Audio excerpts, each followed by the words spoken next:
CM साहब, UCC जिसका बहुत समय से इंतजार था, अब क्या स्टेटस है उसका और कब वो टेबल होने जा रही है? यूसीसी हमारा इस विधानसभा का जो चुनाव 2022 में उत्तराखंड का था, उसमें हमारा संकल्प था।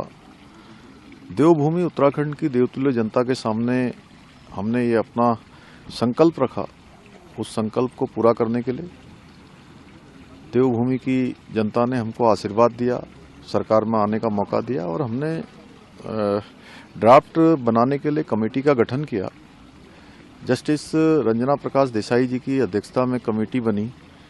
कमेटी ने अपना काम पूरा कर लिया है और उन्होंने हमको बताया है कि 2 तारीख को वो हमको ड्राफ्ट दे देंगे और उनका ड्राफ्ट देने के बाद उसका आकलन करेंगे, उसको मंत्रिमंडल में लाएंगे। उसके बाद विधानसभा में जो विधेयक बनने की दिशा में, एक्ट बनने की दिशा में जो कार्रवाई होती है, उस कार्रवाई को हम आगे बढ़ाएंगे।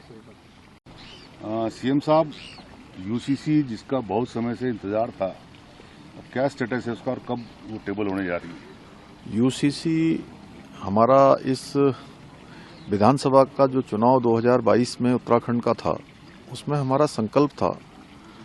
देवभूमि उत्तराखंड की देवतुल्य जनता के सामने हमने ये अपना संकल्प रखा।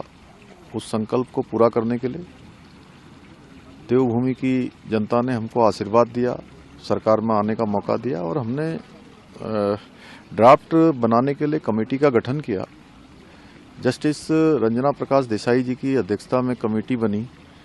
कमेटी ने अपना काम पूरा कर लिया है और उन्होंने हमको बताया है कि 2 तारीख को वो हमको ड्राफ्ट दे देंगे और उनका ड्राफ्ट देने के बाद उसका आकलन करेंगे, उसको मंत्रिमंडल में लाएंगे। उसके बाद विधानसभा में जो विधेयक बनने की दिशा में, एक्ट बनने की दिशा में जो कार्रवाई होती है, उस कार्रवाई को हम आगे बढ़ाएंगे।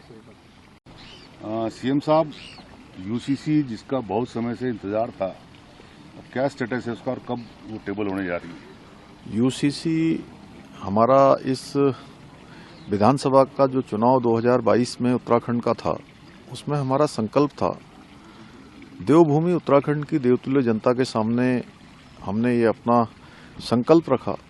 उस संकल्प को पूरा करने के लिए देवभूमि की जनता ने हमको आशीर्वाद दिया, सरकार में आने का मौका दिया और हमने ड्राफ्ट बनाने के लिए कमेटी का गठन किया।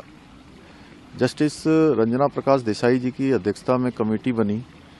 कमेटी ने अपना काम पूरा कर लिया है और उन्होंने हमको बताया है कि 2 तारीख को वो हमको ड्राफ्ट दे देंगे और उनका ड्राफ्ट देने के बाद उसका आकलन करेंगे, उसको मंत्रिमंडल में लाएंगे। उसके बाद विधानसभा में जो विधेयक बनने की दिशा में, एक्ट बनने की दिशा में जो कार्रवाई होती है, उस कार्रवाई को हम आगे बढ़ाएंगे।